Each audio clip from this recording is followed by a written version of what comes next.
후회에 참석하신 여러분을 주님의 이름으로 환영합니다. 설교 시작하기 전에 준비된 영상을 시청하고 설교 시작하겠습니다. 이렇게 한국산 김이 인기를 끌면서 김을 재료로 한 음식도 전 세계에 관심을 받고 있습니다. 가장 대표적인 게 바로 김밥입니다. 우리나라의 한 중소업체가 만든 냉동 김밥은 요즘 미국에선 없어서 못 팔 정도로 찾는 사람이 많습니다. 그 현장을 김혜민 기자가 취재했습니다. 미국과 한국에서 품절 대란이 일어난 이 냉동 김밥을 만드는 곳을 저희가 직접 와봤습니다. 위생 장비를 착용한 뒤 들어가 보니 직원들은 수십 명, 공장 라인은 풀 가동입니다. 갓 만들어진 밥에 단무지, 시금치, 당근 등 각종 재료를 차곡차곡 올린 뒤 담아 말면 완성됩니다. 평범해 보이는 김밥이지만 핵심 공정이 남아 있습니다. 영하 50도의 냉동고에 들어가자 순식간에 꽝꽝 언 냉동 김밥이 됩니다. 수출기를 연 비결, 김밥을 상온 유통이 아닌 냉동시킬 수 있다는 인식 전환입니다. 지난 8월부터 미국 대형 할인점에서 판매되기 시작했는데 SNS에서 화제가 되면서 품절 사태가 빚어졌습니다. It was delicious, gluten-free, or it does not contain wheat. 당근을 한 80%, 70%만 볶는다든지 렌지업 되면서 이제 익으면 단맛이 상당게끔 덜 구우면 질기고 그래서 그 굽기 조절을 엄청 많이 했어요. 특히 미국으로 수출된 김밥은 고기 대신 우엉과 유부가 들어간 비건 김밥입니다. 육류는 통관이 까다로운 데다 미국에서 비건이 인기가 많다는 점에서 착안했습니다. 덕분에 가격도 3.99달러, 우리 돈 5,000원 정도로 낮출 수 있었습니다. 이미 200톤이 모두 팔렸고 추가로 280톤의 주문이 들어온 상태입니다. 시작 시간 6시부터 늦으면 8시까지 이렇게 일을 오후 5시에 출근하셔서 새벽 2시, 3시까지 일을 하세요. 과거 스시로 불렸지만 이젠 김밥으로 당당히 이름을 찾는 등 한 중소기업의 도전이 김밥 열풍으로 이어지고 있습니다. SBS 김혜민입니다. 네, 간단한 영상을 같이 봤는데요. 이 SBS 기사 지난 9월 15일 뉴스였습니다. 타이틀이 이렇습니다. 김밥을 얼리다니 발상 전환의 미국 열광, 이런 그 타이틀이 있었죠. 네, 이 업체는 구미에 있는 중소기업입니다. 김밥을 얼려서 미국에 수출할 생각을 했더라고요. 네, 그 기자가 그 공장에 찾아갔죠. 그 타이틀이 좀 간단하면서도 강력합니다. 냉동 김밥 품절 대란. 네, 기자가 공장에 갔더니 그 모든 라인이 풀 가동 중이었습니다. 이 업체는 김밥을 만들 때 그 안에 고기를 넣지 않고요. 그 우엉과 유부를 넣는다고 합니다. 그리고 생산된 김밥은 바로 그 자리에서 급속 냉동을 한다고 하네요. 해외로 수출하기 위해서요. 지난 8월부터 미국 판매를 시작했습니다. 미국 대형 할인점에서 판매를 시작했는데 반응이 굉장히 뜨겁다고 합니다. 앞에서 인터뷰한 미국인도 있지만 글루텐도 없고 밀가루가 없어서 서양인들 입맛에 잘 맞는 것 같습니다. 이 업체 대표는 연구를 많이 했더라고요. 냉동을 해서 소비자가 받은 다음에 그 김밥을 그 전자레인지에 해동해서 먹기 때문에 제품을 만들 때 완제품을 만들면 안 되나 봅니다. 그래서 안에 있는 내용물을 한 70%, 80%만 조리를 하고 급속 냉동한 다음에 소비자가 받아서 먹을 때 완성되도록 그렇게 뭐 김이든지 안에 내용물을 그렇게 조리를 한 것이죠. 비건 김밥, 육류가 들어가지 않은 김밥인데 3.99달러니까 한 5,000원 정도 하는 것 같습니다. 미국에서 저렴한 가격이기 때문에 미국 기준으로 할 때는 그래서 선풍적인 인기를 끌고 있다고 합니다. 선주문 200톤이 들어왔는데 다 소진을 했고 추가 주문으로 또 300톤 가까이 주문이 들어왔고 수출기를 연 비결은 이 김밥을 우리가 즉석에서 먹는 것으로 알고 있는 이 김밥을 냉동시켜서 유통해야겠다. 그러한 그 발상의 전환을 한 게 바로 수출기를 연 비결이었습니다. 취재한 기자는 이렇게 정리를 하죠. 과거 스시로 불렸지만 이제는 김밥으로 당당히 이름을 찾는 등 한 중소기업의 도전이 김밥 열풍으로 이어지고 있습니다. 이렇게 정리했습니다. 저는 이 뉴스를 보면서 새삼 발상의 전환이라는 게 얼마나 중요한지 깨달았습니다. 발상의 전환. 쉽게 얘기하면 생각의 방향이죠. 어떠한 생각을 갖느냐가 그렇게 중요한 것 같습니다. 만일 이 기업의 대표가 김밥을 냉동시켜서 수출할 생각을 못했다면 이 기업은 그렇게 인기 있는 기업이 못됐을 테고 그냥 평범한 기업으로 남아 있었을 테죠. 하지만 이 간단한 생각, 김밥을 얼려서 팔자. 이 생각 하나가 이 기업을 아마 강소 기업으로 이끌 거고 조금 더 확장해서 생각하면 대기업이 될지도 모르겠죠. 이 생각의 방향이 그렇게 중요한 겁니다. 여러분은 늘 생각을 하실 겁니다. 인간과 짐승을 구분하는 가장 강력한 지표 중에 하나가 바로 생각인데요.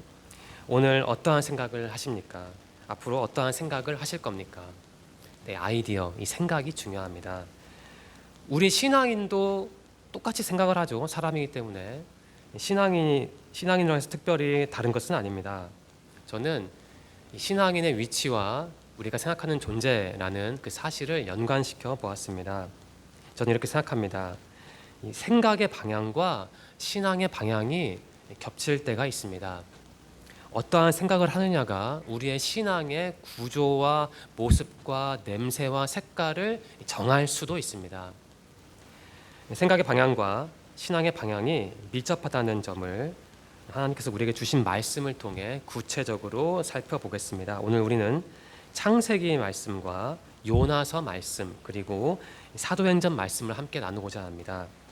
창세기는 11장 1절부터 9절 그 바벨탑 사건을 다루고요.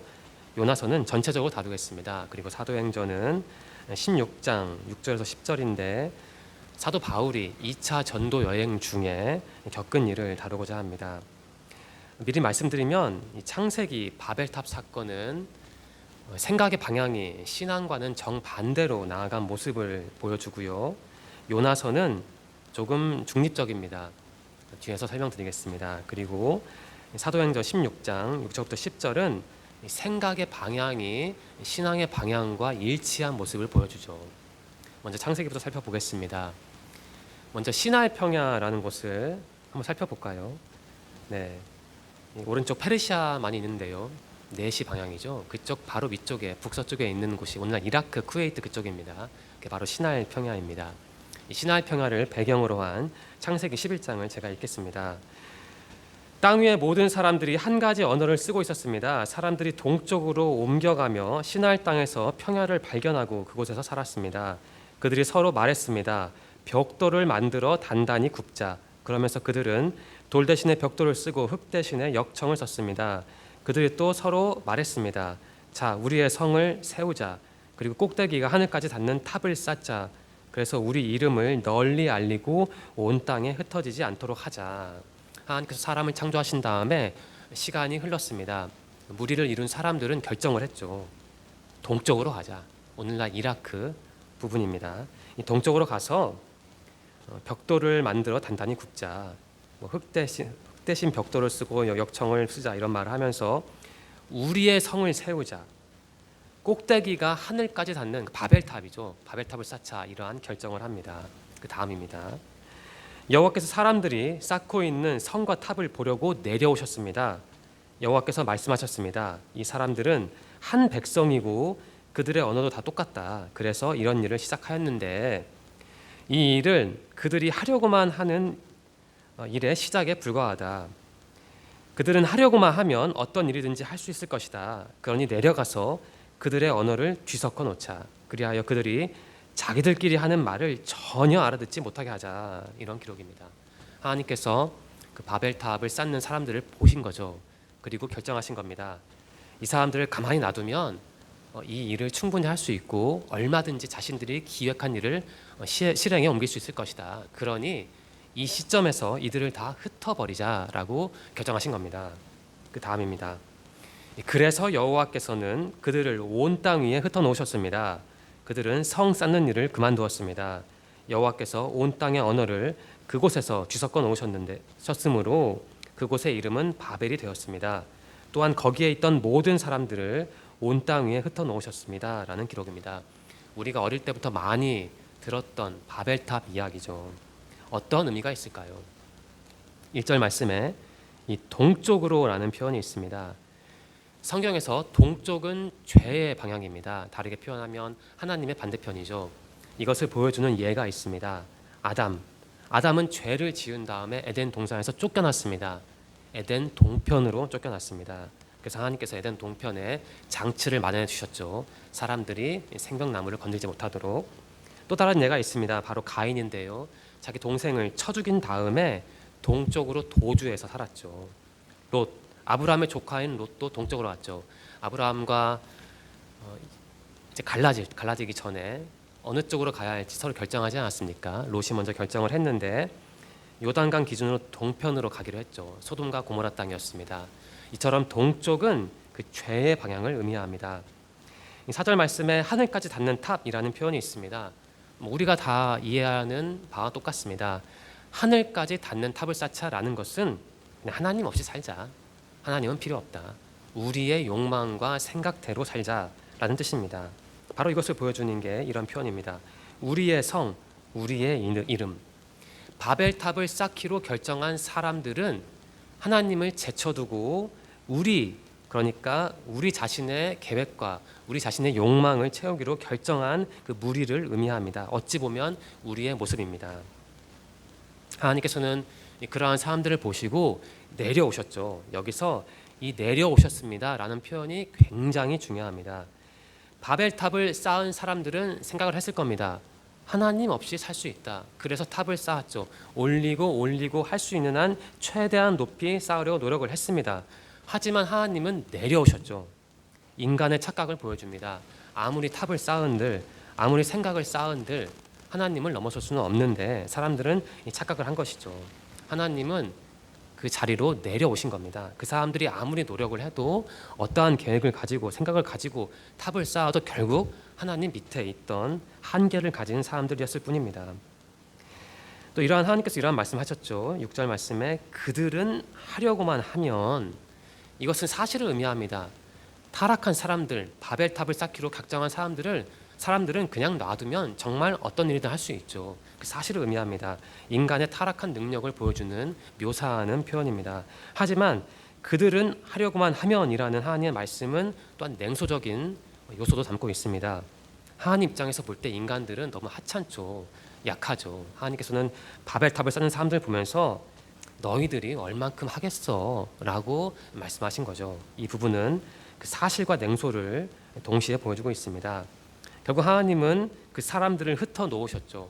교만의 결과입니다. 성경이 말하는 교만은 다른 사람을 무시하는 것뿐만 아니라 하나님 없이 살 수 있다는 그 생각과 태도를 의미합니다. 교만의 결과는 결국 흩어지는 거죠. 망하는 겁니다. 바벨탑 사건을 통해서 우리는 그것을 알 수 있습니다.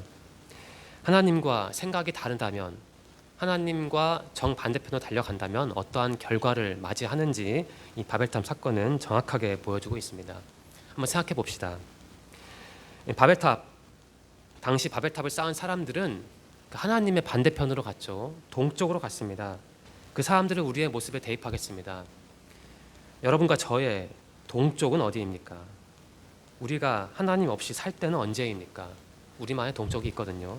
우리만의 에덴의 동쪽이 있는 것이죠. 이러한 생각도 해봅시다. 당시 사람들은 바벨탑을 쌓았죠. 우리도 우리만의 바벨탑이 있습니다. 과거에 쌓았을 수도 있고 지금 쌓고 있는 중일 수도 있고 앞으로 쌓을 수도 있는데 여러분의 바벨탑은 무엇일까요? 여러분, 이러한 생각을 해보신 적이 있습니까? 하나님의 뜻과 인간의 욕망은 참 다른 것 같습니다. 달리 표현하면 하나님의 생각과 우리의 생각은 다릅니다. 그게 어찌 보면 비극의 시작이고 또 그게 어떻게 보면 은혜의 통로일 수도 있습니다. 전자와 후자 중에 무엇을 선택할지 그것은 우리가 결정하는 것이죠. 우리의 생각이 바로 우리의 신앙을 결정할 수 있는 겁니다. 이러한 생각을 또한 해봅시다.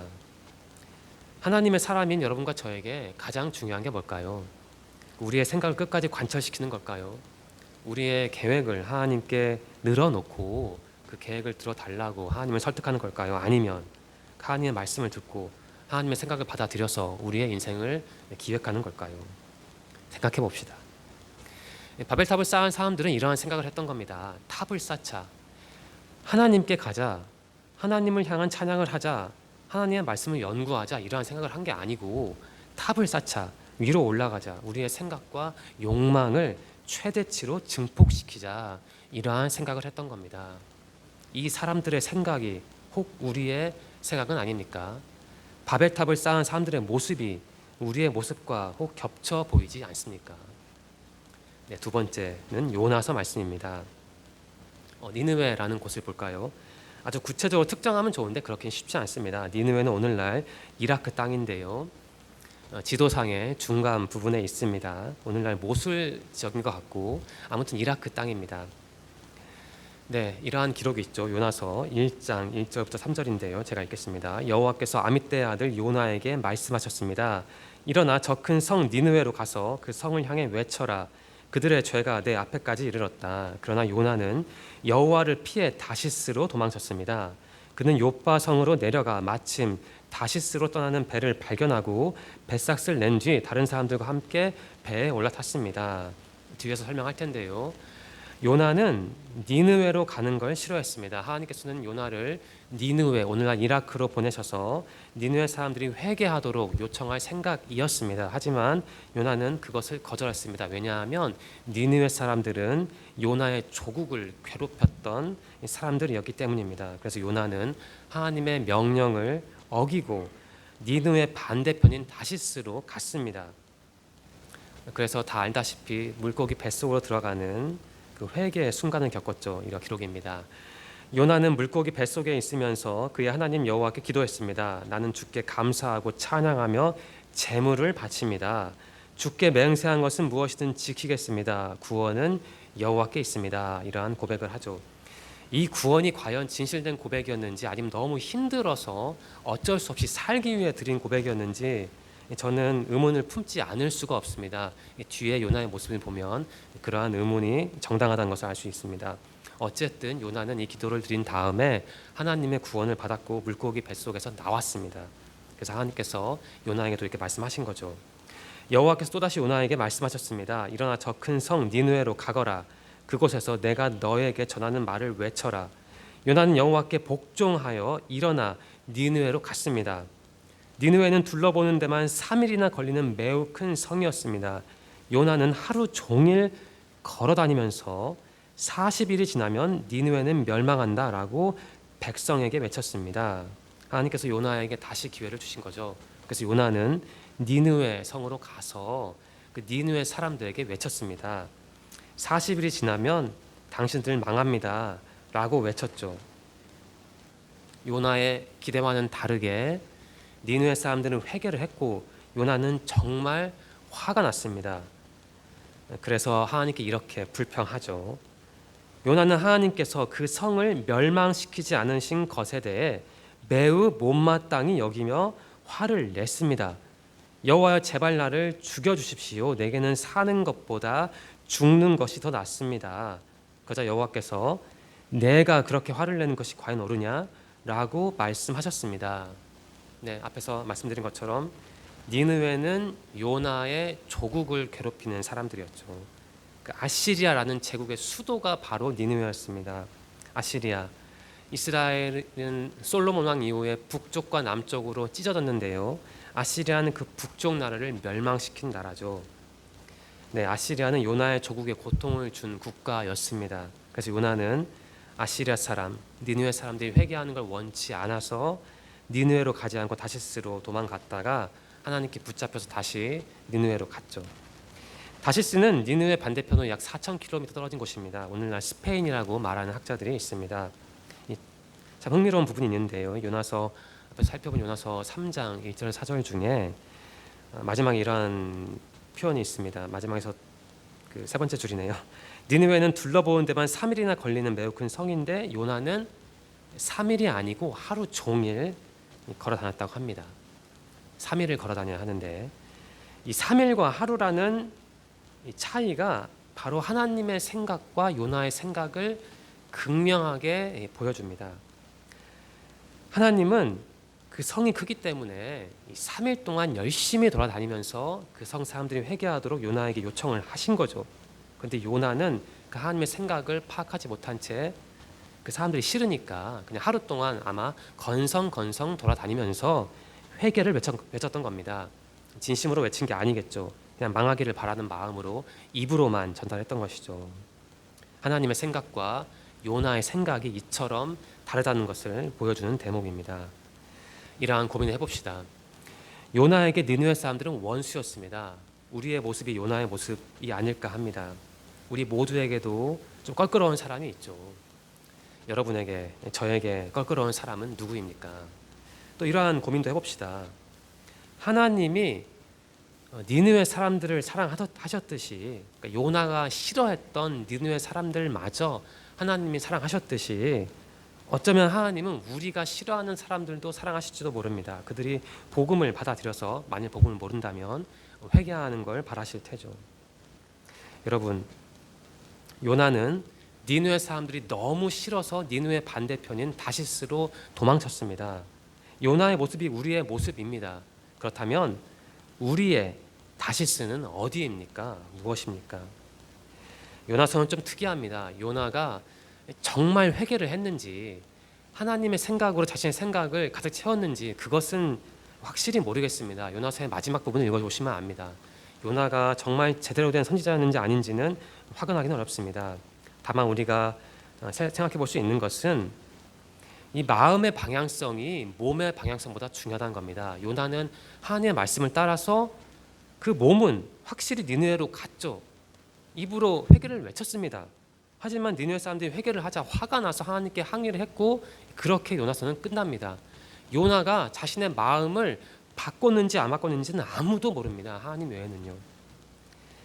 마음, 이 생각의 방향성이 중요한 것 같아요. 아무리 몸이 요나처럼 하나님 원하는 곳에 있다 하더라도 그 생각이 정갈하지 못하다면 과연 요나 같은 사람은 진짜 신앙인일까? 우리는 이러한 고민을 할 수 있는 것이죠. 다시 반복을 하자면 이 생각이 중요한 겁니다. 그 방향성이요. 오늘 설교의 핵심이 바로 그겁니다.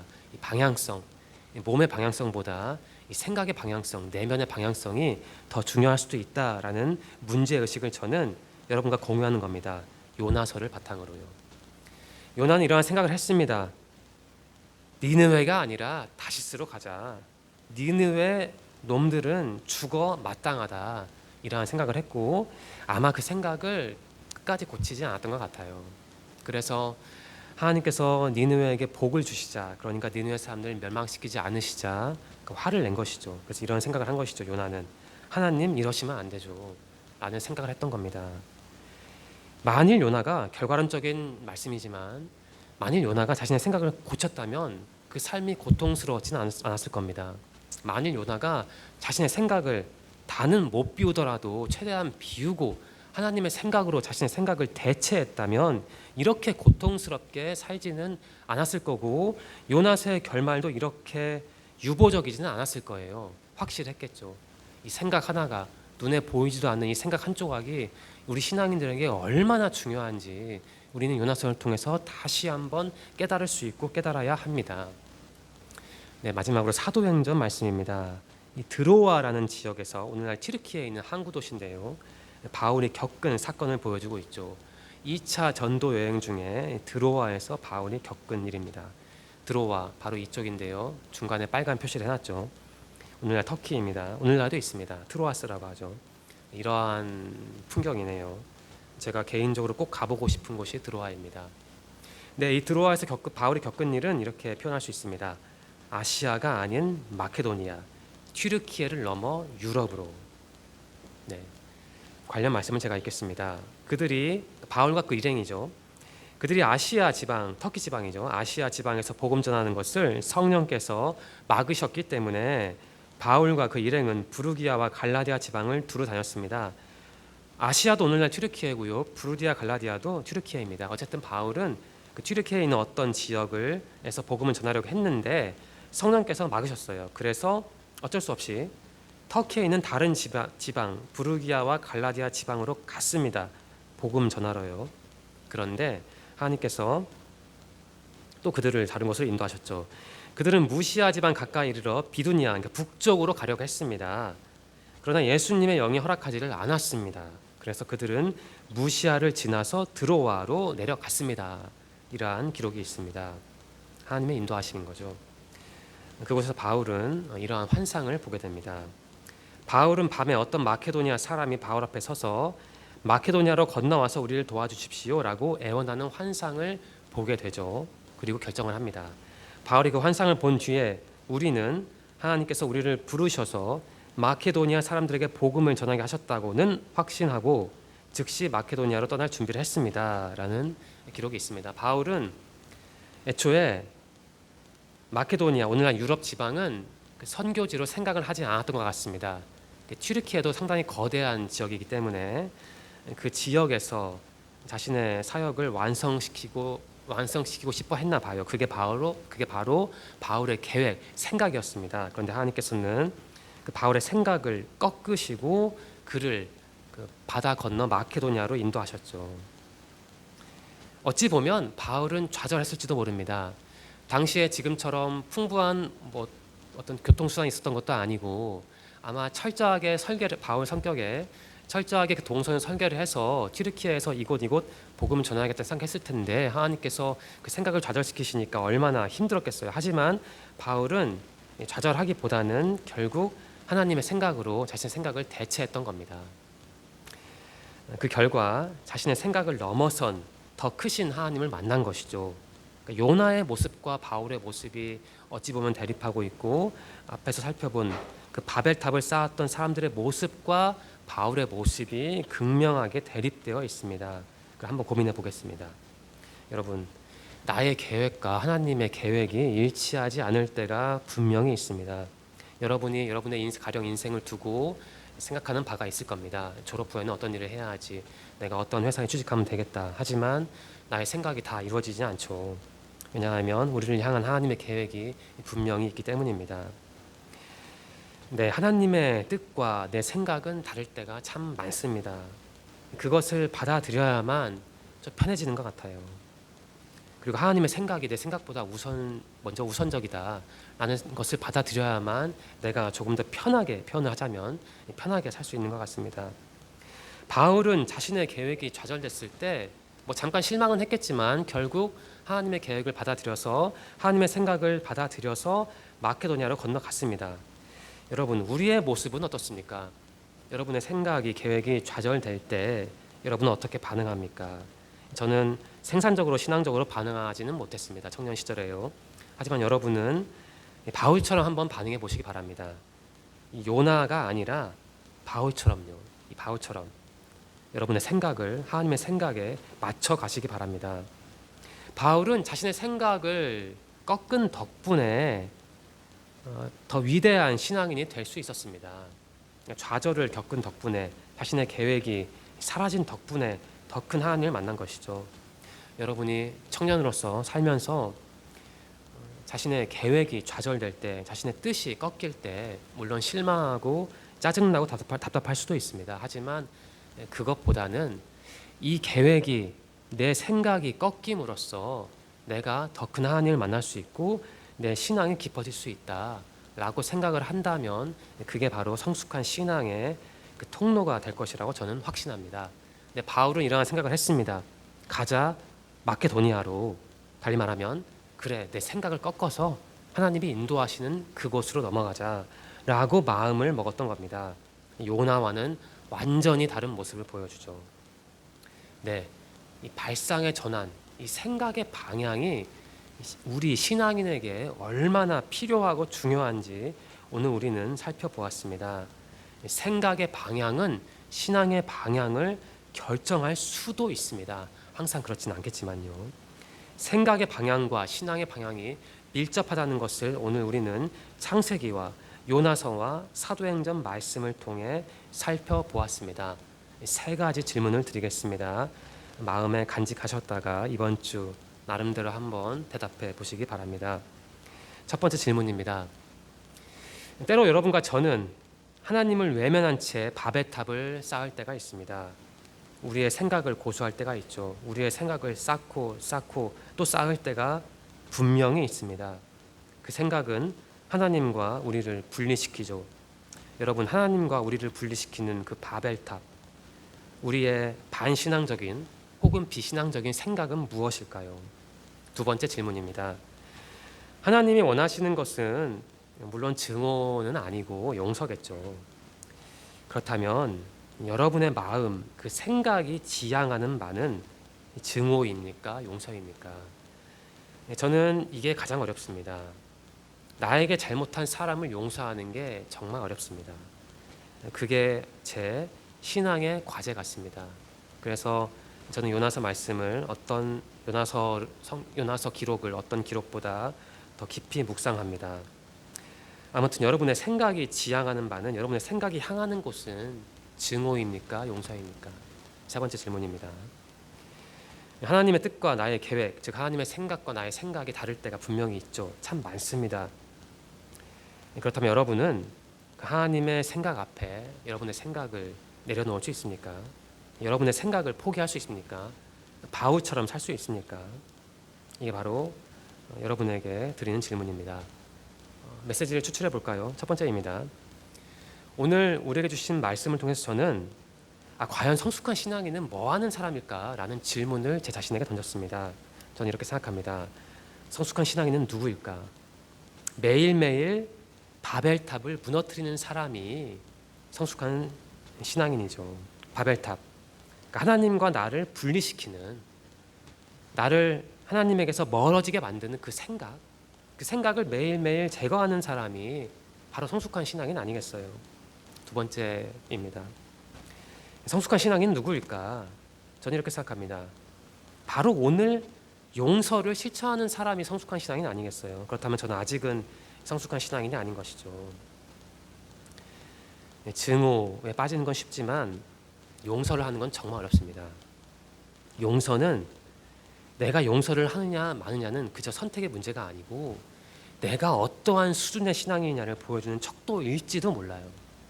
그러한 점에서 반복하자면 저는 아직은 그렇게 깔끔한 신앙인은 아닌 것 같고 그렇게 순도가 높은 신앙인은 아니다라는 반성을 저는 했습니다. 세 번째 메시지입니다. 과연 성숙한 신앙인은 누구일까? 뭐 하는 사람일까? 저는 이렇게 생각합니다. 하나님의 뜻에 자기를 맡기는 사람, 그러니까 바울처럼 하나님의 생각에 자신을 고정시키는 사람이 성숙한 신앙인이죠. 그러니까 이 생각이 중요한 겁니다. 만일 바벨탑을 쌓은 사람들이 바벨탑을 쌓지 말고 하나님을 향한 열정을 쌓자라고 생각을 했다면 창세기 11장의 기록이 바뀌었겠죠. 만일 요나가 그래 니느웨 사람들은 용서받아 마땅하다라고 생각을 했다면 요나서의 색채와 질감은 바뀌었을 겁니다. 여러분은 여러분의 뜻을, 생각을 하나님의 생각에 맡깁니까? 이거 정말 쉽지 않습니다. 삶이 평이할 때는 얼마든지 고백할 수 있죠. 하나님의 생각에 제 생각을 맞추겠습니다. 하지만 정말 인생의 마디에 우리가 맞닥뜨렸을 때, 정말 죽느냐 사느냐 그러한 순간에 처했을 때 우리의 생각을 포기하는 것은 정말 쉽지 않습니다. 오늘 생각을 바꾸면이라는 제목으로 생각의 방향과 신앙의 방향이 밀접하다라는 것을 살펴보았습니다. 창세기 말씀, 요나서 말씀, 그리고 사도행전 말씀을 살펴보았습니다. 우리는 늘 생각을 합니다. 늘 생각을 하기 때문에 생각이라는 단어는 우리 마음에 별다른 파장을 일으키지 않을 수도 있는데요. 우리가 생각을 하지 않는다면 어떻게 되겠습니까? 한번 그렇게 뒤집어서 생각해 보겠습니다. 생각은 정말 중요합니다. 생각은 우리가 생각하는 것보다 중요할 수도 있습니다. 한 줄 나눔을 하겠습니다. 제가 오늘 본문 말씀을 묵상한 다음에 설교를 마친 다음에 생각해낸 한 줄 나눔인데요. 여러분과 공유하고 싶습니다. 바로 이겁니다. 생각을 바꾸면 보이는 하나님. 우리는 늘 생각을 바꿔야 합니다. 좀 다르게 표현하면 회개를 한다는 것도 결국 생각을 바꾼다는 게 아닐까요? 내가 어떤 죄를 지을 때 이건 잘못된 거야, 이러면 안 되지 라고 생각을 한 다음에 몸이 움직이지, 어떻게 그렇게 생각도 하지 않고 바로 몸이 움직이겠어요? 그렇다면 그것은 아니죠. 생각을 바꾸면 보이는 하나님. 여러분은 어떠한 생각을 하실 겁니까? 우리는 결국 하나님을 매일매일 만나야 합니다. 물론 하나님께서 우리에게 찾아오셔서 우리를 만나 주시죠. 그럴 때가 분명히 있죠. 하지만 어떻게 그것만, 그 한 노선만 생각하겠어요? 우리가 노력을 하는 만큼 어쩌면 하나님은 더 잘 보일 수도 있습니다. 우리의 노력이, 우리가 흘려야 할 그 피땀이 있는 것이죠. 이번 주 본문 말씀을 통해 여러분의 생각이 신앙적이었는지 혹은 비신앙적이었는지 한번 점검해 보시기 바랍니다. 그리고 신앙적이었다면 어느 정도 순도로 신앙적이었나 또 생각해 보시기 바랍니다. 생각을 바꾸면 우리는 하나님을 더 잘 볼 수도 있습니다. 바울이 보여주죠. 바울이 생각을 바꾸지 않았다면 그렇게 하나님을 잘 만났을까 저는 의심합니다. 이번 주 이 본문 말씀을 통해 여러분의 생각의 그 방향을 고민해 보시고 혹시 방향이 조금 틀어져 있다면 그 방향을 고침으로써 하나님을 깊이 만나고 하나님의 은혜를 체험하는 한 주를 보내시기를 간절히 소망합니다. 기도드리겠습니다. 하나님 감사합니다. 오늘도 우리를 기억해 주시고 주님 전으로 불러주셔서 예배드리게 하시고 찬양하게 하시고 무엇보다 말씀을 듣고 깨닫게 하시니 감사합니다. 하나님 오늘 우리는 창세기 말씀과 요나서 말씀과 사도행전 말씀을 통해 생각의 방향과 신앙의 방향이 밀접할 수도 있다라는 것을 살펴보았습니다. 하나님 창세기 11장은 기록합니다. 당시 사람들이 잘못된 생각을 한 것 때문에 하나님에게서 멀어져서 결국은 망했다는 것을 오늘 살펴보았습니다. 또 하나님 오늘 우리는 사도행전 말씀을 통해 바울이 생각을 고침으로써 더 큰 하나님을 만났다는 것을 또한 발견했습니다. 하나님을 향한 우리의 생각은 어떤지 고민합니다.